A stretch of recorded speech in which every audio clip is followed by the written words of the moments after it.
Hello, if you found this, somehow, don't know what you're doing here, but hey, I'm exerting my free will today, and I'm making a Resident Evil tier list because I can, so. And just a preface before we get into it, these are obviously only the games that I've played, as there are a few that I haven't, especially the very old ones and the ones that were on platforms that just don't really exist anymore, so, yeah. Anyway, first up, we have Resident Evil 0. Now, I'm just gonna put it there for now. Resident Evil 0 is a very interesting game because a lot of people don't even talk about this game. I think some people don't even know it really exists, even though it's rumored that it's gonna get a remake next, which I'd be kind of down for, not gonna lie. This game is solid. So I think it came out in 2002. And it's technically like the first timeline-ordered game. Some people really don't like it, though, because one of the big things about this game was it's pretty much, I think, the only Resident Evil game, or at least main Resident Evil game, where you can actually drop items. Because as most of you probably know, if you discard an item, it immediately just like fucking goes to the Shadow Realm or something. But in this game, you can actually drop shit. But because of that, to not make that overpowered, your inventory is small as hell, and you do not get any pouches to make it bigger, which is kind of miserable sometimes, but it's also kind of funny because it leads to you having like stashes around the map near certain typewriters where you just have like herbs just ready to go. Overall, I'd say this is probably the hardest Resident Evil game in my opinion. Just like on its own, even on like a standard difficulty. I actually don't remember if I had difficulty options. I'm actually comfortable leaving it in B tier. I think it's solid, and I really think this game is one of the ones that will benefit really hard from a remake. Because I think Billy especially, because yeah, you had two protagonists. You had Rebecca Chambers, which was fun. I liked her character a lot, especially in the original Resident Evil 1 as well. But Billy, I think, is a really cool character that I think could be explored upon a lot deeper in a remake, kind of like how they did with Carlos in Resident Evil 3, but we'll get to that. Resident Evil 1, we're just going to put it there. I'm just going to be putting them in B for temporary, okay? Don't get mad. All right, just wait, okay? Be patient. Random stranger that stumbled upon this like 12 subscriber YouTube channel. Resident Evil 1, and by the way, this is the remake. This is not the original Resident Evil 1. There is a remake from 2002 or something like that.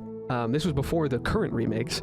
They actually did remake Resident Evil 1, and so I have never played the original Resident Evil 1, but I have played this one, and I replayed it recently, and it was fun. It's really pleasant when you go back to the first game of something, and it's like good. And I understand that this is a remake, to be fair, but like it's really solid. I really like the way the game looks as well, and you just have that classic fixed camera feel, as this is the last game that's gonna have that in this list, unfortunately. It's fun. I like it a lot. I like the puzzles in this game, and the boss fights are basic. If I remember there even being that many. There was an added one. They did add one to this game, and it was supposed to tie the games together a little bit better. I forget the name of the character, but there was a character that had like some clear ties to Resident Evil 2 and 3, which is cool because it just brings everything together in a neat way. I like when remakes do that, where they bring lore from the future into the past to help make things more cohesive. That's always a massive W. One of the things that's the scariest about this game, though, is that if I remember correctly, if you don't dispose of a body after you kill a zombie, they can still come back, and they come back like a little bit more aggressive. So it's like there's a risk reward thing, and it's kind of annoying, but it's also kind of scary. So I kind of liked it. And also, it obviously has a really iconic cast of characters. You know, you had Jill, Chris, Brad, Barry, Rebecca, Wesker, obviously, and I think I might be forgetting one. I'm sorry. El Bozo, the original Stars team. So I'm actually going to put it above Resident Evil 0 in B, and honestly, really, it's because of the cast and because of the inventory being more traditional. Next up, we got a banger. Resident Evil 2 Remake. Now, I have never played the original, although I have watched people play it, but it was just too old even by the time that I got into Resident Evil when I was a kid. But Resident Evil 2 Remake is honestly, even though it's not my favorite Resident Evil game, I think this might be the best remake ever made of a video game, like period. Like, I think this is the literal definition and benchmark for a remake of a video game. It is so masterfully done. It takes a good, solid old game, brings it to the modern era and into a lot of people's faces for the first time, and it feels fresh, it feels new, but it still has a lot of what was there before, and it just feels like a love letter, and for that, it's going to S tier. It's going to S tier, for now at least, because, again, it may not be my favorite Resident Evil game, but this is the best example of a remake I think I've ever seen. You know, not just like a remaster, a full-on remake, but it still has the essence of the original, and I think they knocked out of the park with this game. This is one of the funnest Resident Evil games, I think, as well. It's really replayable, in my opinion. Not as much as some of the ones in the future, but pretty damn good. Pretty damn good. We obviously get Leon, who's, you know, absolute GOAT, and, you know, his popularity, because of the remakes, I think has boomed as well, because you know, if you haven't played the remakes, or rather if you've played the originals, the last time we technically saw Leon was Resident Evil 6, and that was in like, what, 2012? So it's been a while. And I know it's rumored that Leon is going to be the protag of Resident Evil 9, but those are only rumors, so we'll see. Also, you had Claire and Sherry, and their story is pretty good too. Also, you know, they introduced Ada Wong and stuff like that. Mr. X is a badass, etc. Chief Irons got better character as well in the remake. Solid game. It's just a solid game. Next up, this one's a little bit controversial. Okay, we're gonna get into this one's a little bit controversial. Okay, so depending on who you ask, this is either probably A tier or D tier, if not F tier. And to explain, for the record, for anyone who may not know, maybe you've only played Resident Evil 3 Remake, people who have played the original Resident Evil 3 Nemesis can tell you that for whatever reason, this remake cut out a ton of stuff. It really did. Versus this, which I don't think cut out really that much, this cut out a ton of stuff. And so people who played the original Resident Evil 3 Nemesis will let you know that, hey, bad remake. And that's where that's where the debate comes from, okay? Is it a bad game because it's a bad remake? Or is it just a bad remake? And here's where I sit on it. Look, I get it. It's not a good remake, okay? If you're comparing it through the lens of the original Nemesis, I get it, but it's still a good game. If you've never played the original and you just hop on this game, I think you'll have a good time. It is short. It is short. It's a lot shorter, but I think this is a good remake. And by that, I mean specifically with the characters, okay? I think the characters are probably the best part of the remake. I think they're overhauled from the original. Jill is just as good as she was, I think, originally, but like Carlos and some of the villains, I think are done way better. I also like Nemesis's design more in the remake. I love the classic design, and I'm really glad that finally got added to DVD, but I don't know, there's something about the remake Nemesis that I just really like. I like the aesthetic of it. He really looks like a bioweapon, like genuinely. And they also added to this remake some ties to Resident Evil 4, which was pretty cool at the time, because there obviously wasn't a remake yet, so that was cool. It just tying the lore together, like I said, a remake tying the lore together more tightly, I think, is one of my favorite things you can do with a remake. So yeah, massive W. This one's easy. I'm not even gonna put in a B at the start because you already know where it's going. This is the original Resident Evil 4, and I have played this. Actually, this is one of the few originals that I have played. I played this on the Wii using a GameCube disc, I think. Goated video game. Dude, you can ask my friends. I will gas this game up till the end of time. I genuinely still believe that Resident Evil 4 is probably one of the best games ever made, and it was like one of the first third-person, like over-the-shoulder games as well. So it kind of started that genre. Now, it does have old jank to it. Don't get me wrong. You know, like not being able to move and shoot, like there's old jank to it. But I mean, you expect that going back and playing a game from like 2004, I think is when it's from. So I mean, it's like kind of expected. But I'm sorry, I don't think anyone's gonna argue with me. This game is goated. Even if it's not your favorite Resident Evil game, which I can respect, it's goated. This game is so fucking good. It's so good. I mean, literally, every facet of this game is iconic. Every single facet, every scene, every line of dialogue is iconic. This game has so much aura, it's ridiculous. Leon, goated character in this game. Ashley, in the original, I'll admit, not as good. But then you have Louise, Ada, you know, and then every boss fight too is like iconic. They were firing on all cylinders and literally made a masterpiece of a video game. So much so that when they were making the remake, they almost didn't even do it because they were like, nah, that game's a masterpiece. There's no need. We don't need to remake that. They ended up doing it anyway because they realized there are some things that can be improved. And because of that, boom. Now, Resident Evil 4, during this remake, I actually played for the first time when I was doing this replay, because I never got around to it. I was a couple years late, obviously, and I really wanted to play it. I just couldn't really, like, sacrifice the money, and you know how it is. You could do this either way. I don't really care. These are, like, equal in my opinion, but the remake does sharpen it, and if, like, in the modern day, if I tell someone to play Resident Evil 4, I'm going to tell them to play the remake, just because it'll guarantee that they'll enjoy it, because some people just can't deal with old game jank, and I kind of get it. But the remake improves a lot of the characters, I think, but all the iconicism is there. I know they cut some of the cheesy dialogue, but even then they kept in a lot. It's perfect. I think this game is just perfect, and the remake just makes an already perfect game just more solid. Resident Evil 5.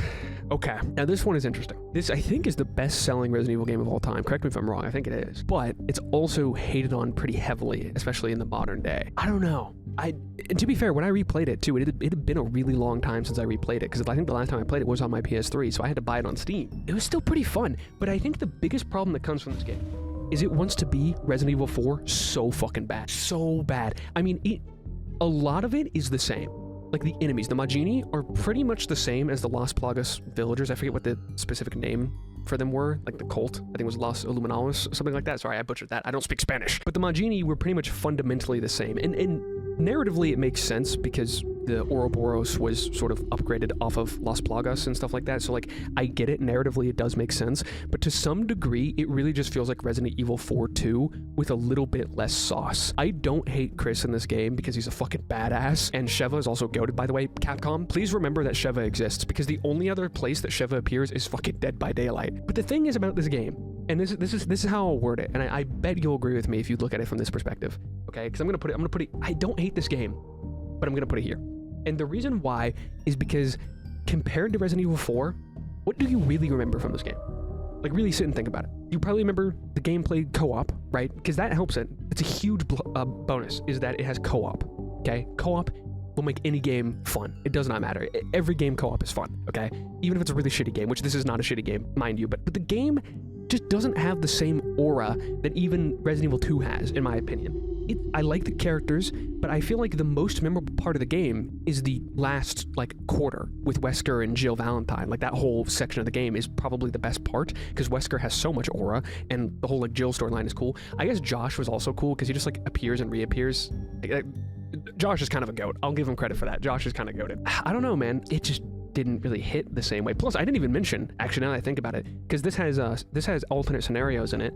This did, too, with separate ways. Only in the remake, it was a DLC, so you actually even have a mini campaign in this game as well, which is pretty cool. And you have 2 alternate scenarios in this game too, which were actually fun. I'll give credit. The alternate scenarios in Resident Evil 5 were kind of cool. But overall, it's just fine. It's not bad, and I kind of want to put it in B, but like, I don't know, I just feel like there's more memorable lines and more memorable moments in this game, these 2 games, than this game. You know, I feel like if you play co-op, I might, like, and I haven't played a co-op before. I genuinely, I think I might have with my brother, like, once, but we didn't even play the whole game together. It might be in B, but, like, you know, I might be being harsh, but we'll see. By the end of it, we'll see. Okay, now this one, I thought Resident Evil 3 Remake was controversial. Now this is controversial. Women. RE6. RE6. RE6 was, oh my god. Okay, so people hated this game for a while, and only the last couple years have I seen people on social media be a little bit more like, oh, it's kind of fun, actually. And I replayed it for the first time in a long time. I think this was one of the only ones that I've only played once prior to this replay, and so it was a little bit fresh to me because of that. And I don't know, I actually really enjoyed it. I'm not gonna lie to you. I really enjoyed Resident Evil 6. It is not perfect, but like, you have to give it this. This game was ambitious. This was like the Avengers Infinity War of Resident Evil. I mean, this was the culmination of so many stories. I don't know, I really liked this game, not gonna lie. I mean, it's not as good as something like, you know, the S tier, but I think it might go top of B. I'm gonna be honest. Hey. Alright, I know it really dropped the horror aspect, and Resident Evil 6 is just unapologetically unfiltered, raw Resident Evil. Like, they just went balls to the wall in this game, and I kind of fuck with it. I mean, you have 4 campaigns, all co-op, by the way, which is pretty damn cool. I haven't played co-op Resident Evil 6 before. I'm really hoping to soon, if my friend Docker would lock the fuck in. I'm looking at you, buddy, but you better hurry your ass up, okay? I'll be waiting. I really liked all the characters in the game, even the new ones, like Helena was her name. She had a very compelling story.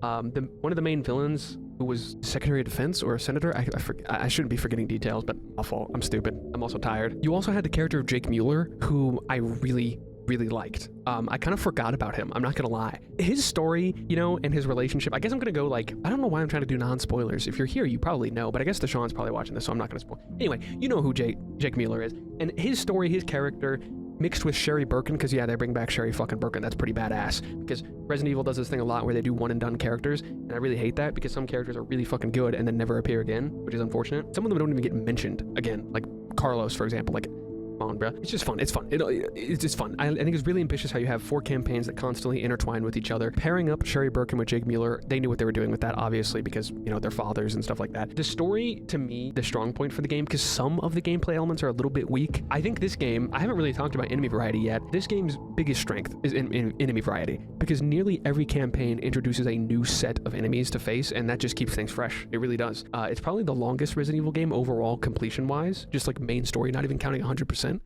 What the fuck just happened? I might have contracted the G virus. Ooh, here's a big one. There are actually 2 games in my replay that I hadn't played before, and very few people talk about. So I honestly knew very little about these 2 games. Resident Evil Revelations. Nobody talks about this game, at least from what I see.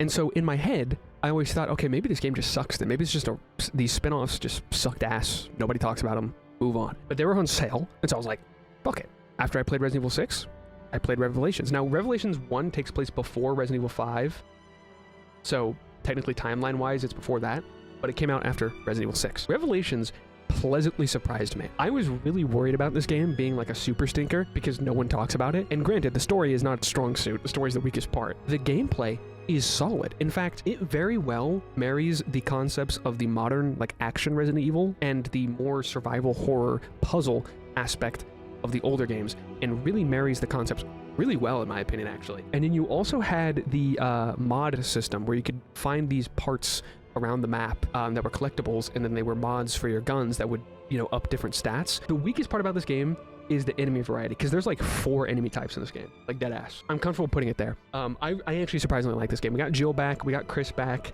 and we had a bunch of new characters too, which actually that was one of the interesting parts about this game, was the Resident Evil characters in this game, that being Chris and Jill, act exactly how you expect them to, but like every original character in this game acts so differently than I've ever seen in Resident Evil. It threw me for a loop, because you had the 2 goobers who I actually ended up liking, but that was like so foreign to me. Why did Raymond look like that, by the way? I'm not trying to be mean. Why does he look like that? Dude was mewing before it was cool. It was a pleasant surprise, and one that surprised me even more, because no one talks about this game even less, because the only thing I know about this next game was that Alex Wesker was in it.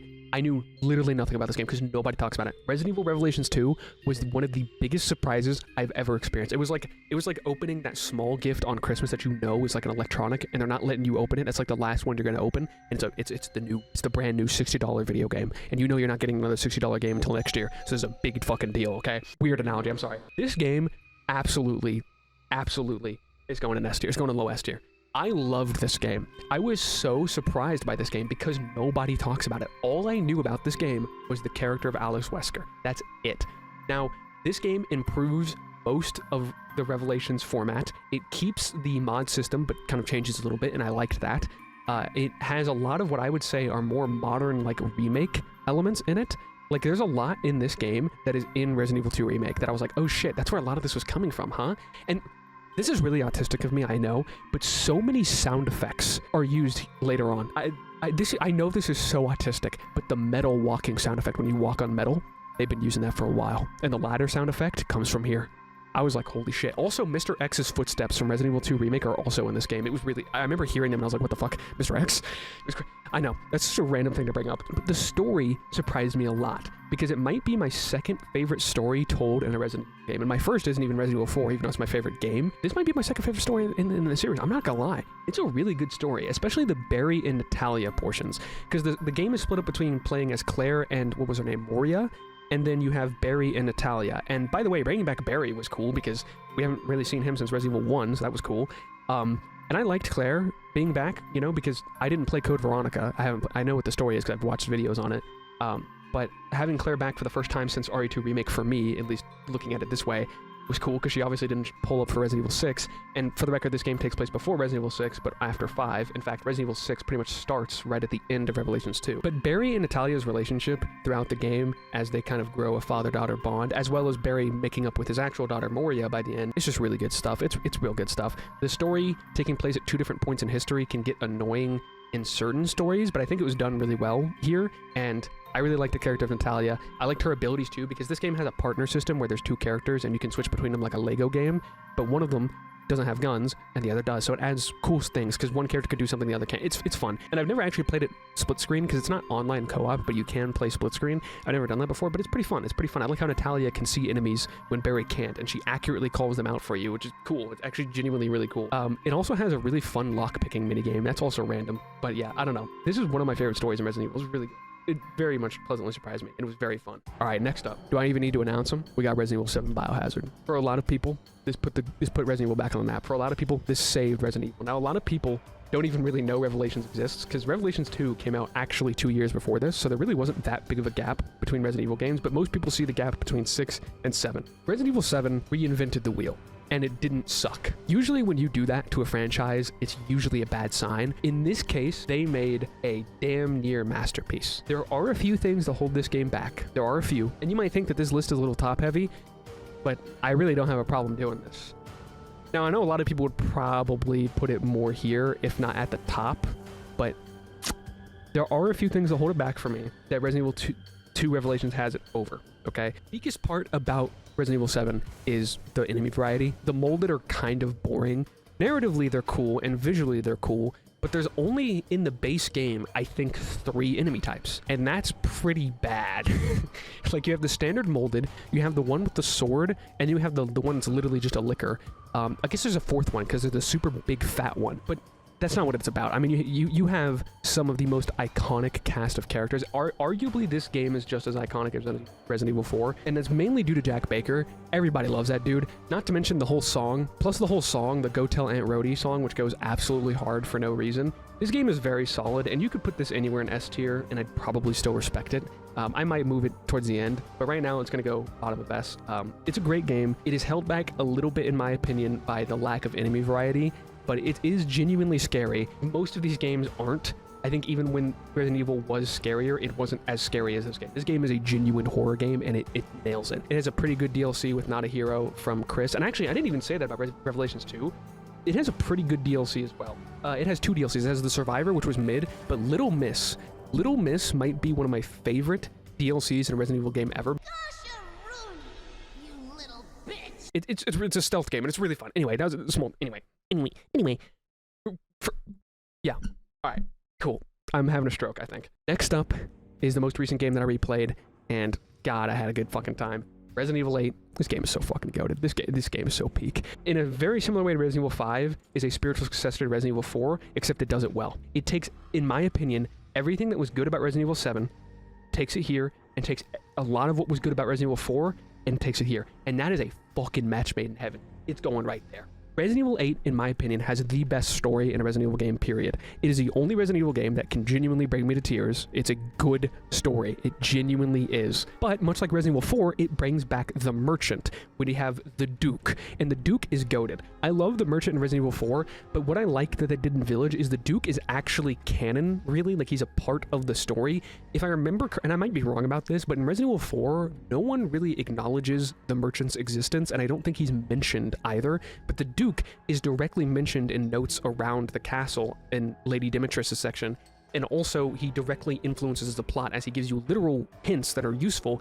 and he also takes you to the final fight. The Duke is a real one, dude. So obviously you have currency again, you can upgrade your weapons, you can buy stuff, and you can also hunt and cook food to give you permanent bonuses, which was also kind of fun. Yeah, I don't know. Ethan Winters is built different. This guy went from just a fucking dude to like, I'm getting my daughter back. Chris is also obviously a pretty big proponent of this game, and I quite like him in this game. As a matter of fact, what's really weird is that in the finale of Resident Evil 6, in Chris's campaign, he basically wears the exact same fit from Village. I remember when I saw that, I was like, oh shit, wait, that's weird. I never even noticed that before. That's crazy. I think very similar to Resident Evil 7, Resident Evil 4, pretty much every boss is also extremely iconic.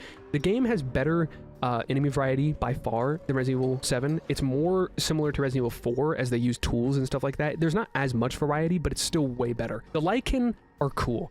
I like the Lycan because they're monstrous, but also still kind of more opposing threats than like your standard zombie. Not to mention, again, the main bosses of this game, iconic lineup. You got Lady D, you got Heisenberg, the goat, you have, is her name Annie, the doll? And then you have the fish man, I forget his name. Speaking of that, the doll section of this game with the stupid evil baby fetus is by far the scariest sequence in all of Resident Evil. Even in my replay, when I knew it was coming, I started getting goosebumps because that section with the fetus, horrifying. I love that boss fight because it's an unconventional boss fight. Lady D's boss fight is also really fun. You fight her daughters. It's so good. It's so good. Plus, all Gunnar shit aside, Lady D is also one of my favorite Resident Evil characters. Again, Gunnar shit aside is because she has a unique design for, I think, a Resident Evil boss. She stands out, and I think it's a good thing because I think one thing that Resident Evil sometimes can struggle with is a lot of things kind of looking pretty similar, but I think Lady D stands out very well in like a silhouette. And if we ever get a chapter 3 in DBD, if we ever get a third Resident Evil chapter in DBD, Lady D will 100% be the killer, and I would be all for it. Okay. All right, now you might think we're done, but I added 2 bonus games. First up in the bonus round is Resident Evil Resistance. Now, I know probably a lot of you don't even know what the fuck this is. You're like, what is that on my screen right now? Honestly, okay, I'm gonna be charitable here. I don't hate this game. This game is actually kind of cool conceptually. It's just not executed well, and it wasn't marketed well, because in order to have this, you have to own Resident Evil 3 Remake. I don't think you can buy it on its own. Maybe you can now, but I don't even think it's up anymore. I'm about to make a really niche reference, as if I haven't already been doing that a ton during this video, but there was this really old game on the Wii U called Zombie U, and there was a game mode in it where one player basically controlled the zombies. They used the Wii U gamepad and had like a bird's eye view, and they would spawn zombies using like points they collect, and they would have different cards that they could call upon to spawn stronger enemies. That's basically what Resistance is. And then the other players are obviously the survivors. I don't hate the idea of this game. It's actually probably the best try Capcom has had at making a live service like multiplayer Resident Evil game, which for some reason they just can't do. They've tried so many times and failed. The most successful Resident Evil game in that's multiplayer is Dead by Daylight. I think it's really funny if you think about it that way. So it's gonna go low C, but I don't hate it. It's a good idea. Now the next game, look, there was no F tier on this list because I don't think there's a bad Resident Evil game personally. We're changing that. Yeah, there's a reason this game literally just got shut down, like I think this month. This game, horrible, horrific video game. I don't know what they were smoking when they conceptualized this video game. I'm not even gonna explain it. This shit sucked ass. Okay. Not to mention, again, much like Resistance, they paired it with Resident Evil 8, so you had to own Resident Evil 8 in order to own that, which is just so random. Yeah, terrible, awful. Just stick to DBD, little bro. All right, so I'm gonna take one last look at the list real quick and see if I want to move anything. I think the thing I want to move the most is the S tier, so this is staying the same. I think I'm willing to do this because this game just has so much fucking aura. The only reason I'm gonna make this clear, the only reason RE2 Remake is over Resident Evil 7 is because of how good of a remake this was. Yeah, I think I'm comfortable with this. This, like I said, you could go either way, and I think if you told me anything in this S tier were your favorite, I'd be like, you know what? I respect it. Because I know I'm a basic bitch for Resident Evil 4 being my favorite, but... Alright, so that's probably going to do it for this long-ass, random-ass video that you randomly stumbled upon. You probably skipped to the end just to see the list in the first place, and if you did, that's fine. At least like the video while you're here, and maybe subscribe, but also probably don't. This is my second channel. I do random shit on this channel, like, whenever I want, so don't ever expect anything from this channel, okay?